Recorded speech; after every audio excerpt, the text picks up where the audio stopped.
En général, les salaires s'accumulent, non? Oui, bah non. Non, pas à TF1. D'accord. Vous en voulez à TF1 de vous avoir viré un peu brutalement, on va dire? Le côté brutal m'a déçu, oui. Mais on sait bien que tout a une fin. Bon, 10 ans de Créa2, 10 ans de TF1, c'est pas mal. 10 ans sans rien faire à peu de choses près, donc c'est très bien. Et vous espérez quoi, un peu plus de reconnaissance peut-être de la part de TF1 pour tout ce que vous leur aviez apporté? Ça sert à rien. Vous demandez ça de toute façon. Donc, pourquoi? Parce qu'on l'a jamais de la part des chaînes de télé? De personne. À part le public. vous.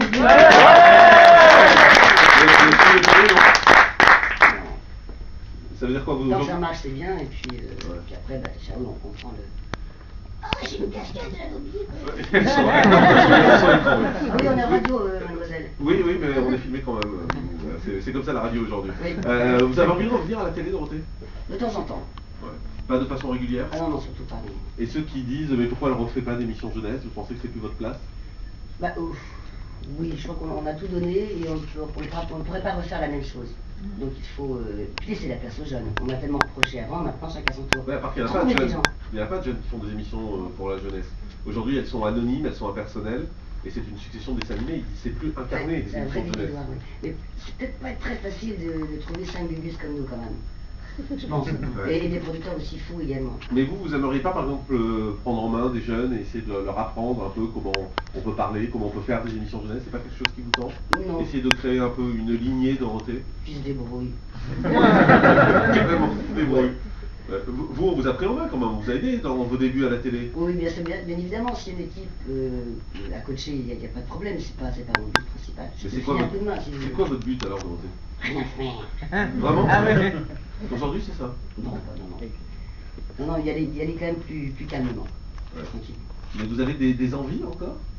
Parce que je sais que remonter sur scène, c'est pas une envie qui vient de vous. Voilà, on vous a un peu poussé, oui. Vous hésitiez, voilà, donc c'était pas spontanément, vous n'êtes pas dit je vais à tout prix remonter sur scène, je vais à tout prix refaire de la promo. C'était pas ce que vous aviez envie de faire. Non, au début, de toute façon, donc il n'y a pas de problème. Mais vous avez envie, au fond de vous avez envie de faire quoi les prochaines années? Vous les voyez comment? J'aimerais bien un téléfilm, film, en participation, fiction. Ça me plairait assez.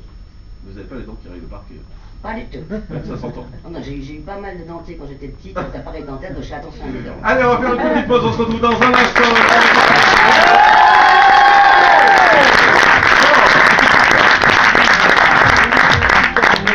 Aujourd'hui, en direct de public du Théâtre National de Marseille et Paris, qui est toute sa bande, accueille Jean Reno, Richard. C'est pas de bonne qualité en zoom. Non, c'est pas comment ça se fait. C'est pas les bonnes. Ouais. Même sans zoom, c'est pas. Mais en zoom, c'est mauvais, quoi, tu vois. Le problème, c'est pas ça, c'est qu'ils ont fait des. En plus, tu crois que ça joue sur tous les trucs rouges.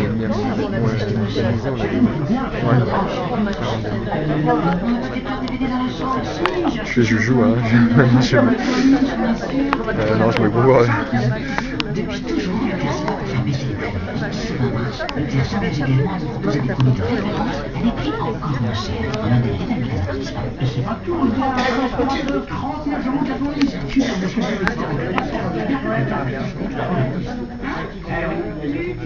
on va sortir si on a déménagé, commencer à rembourser la maison et l'aménager en même temps?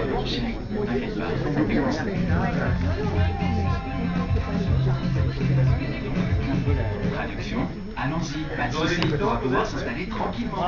Et le chèque avec le prêt immobilier du Crédit Agricole, ils ont 4 mois avant de rembourser la première mensualité, ce qui leur laisse le temps de s'installer. C'est une séance de conditions. En deux, ils sont pas.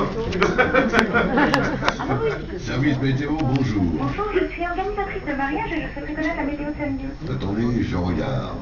Samedi, ça sera coussi-coussin. Comment ça, coussi-coussin? Vous voulez dire ensoleillé avec possibilité de passage nuageux? Oui. Et dimanche? Tif bourricot. Quand on est pro, on a besoin de vrais conseils de pro. Chez Orange, au 10-16 et en agence France Télécom, nos conseillers répondent à toutes vos questions en téléphonie mobile, fixe et internet. Et pour les températures? Mi-fil, mi-raisin. Surtout l'après-midi. Être pro, c'est un métier. Les accompagner aussi. Orange, le 10-16 est gratuit depuis une ligne fixe France Télécom. Comment réduire son impact sur l'environnement quand on est un magasin U? Eh bien, on fait comme vous. On essaie de limiter nos émissions de CO2 en rationalisant par exemple le transport de nos marchandises. Et ça veut dire se fournir de plus en plus auprès des entreprises régionales, juste à côté. Ben, c'est ce que font de nombreux magasins en Alsace, ou encore l'Hyper U de Mende, qui travaille avec près de 60 PME locales. En prime, eh ben, c'est aussi l'environnement économique de la région qui en profite.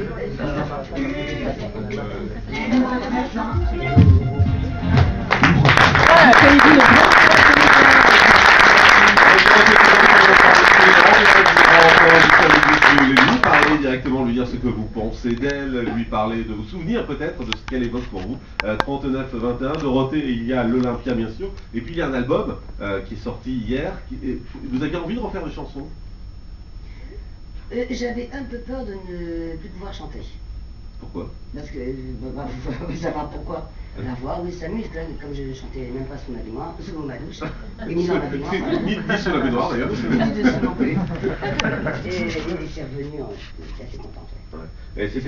J'ai pris plaisir. Alors il y avait une nouvelle chanson également, on va écouter un single dans un instant, on va appeler Dorothée. Il y avait un message dans cette chanson, parce que c'est un peu nostalgique quand même. Ouais. C'est pas moi qui écris les chansons. Vous les choisissez quand même. Ouais, je les chante sous la menace. Personne ne me croit.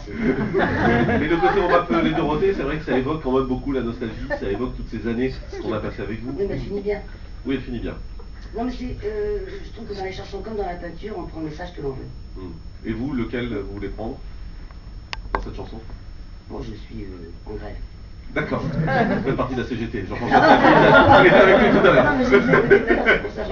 Non, moi, j'ai beaucoup d'émotions quand je la chante, et surtout devant le public qui me fait pleurer l'autre jour. Voilà, alors on va réécouter donc un petit extrait de cette chanson, c'est On m'appelait Dorothée. Dorothée, j'ai fait une poupée d'images et de chansons. On m'appelait Dorothée et tu me regardais à la télévision.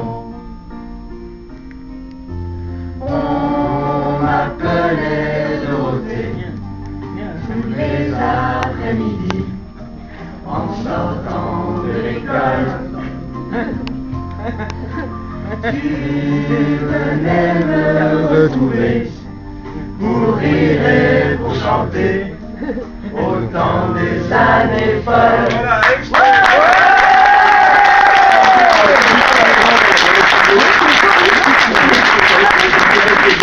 Ils connaissent déjà, pardon. C'est assez impressionnant. Non mais ce qui est très drôle, c'est qu'ils ont quoi, 25, 30 ans, ils sont grands, costauds, et puis ils chantent On m'appelait Dorothée quoi. Il y a quand même un truc d'étrange dans tout ça. Bon, on va continuer à parler de tout ça dans un instant. Auparavant, petit coup d'œil du côté des indiscrétions comme tous les jours. Petite larme de Dorothée. Effectivement. Jean-Marc Moreau. Allez, on l'appelait Adrien Roard et il va nous parler des indiscrétions. Il y a longtemps. On va commencer avec David Martin qui en a ras-le-bol et qui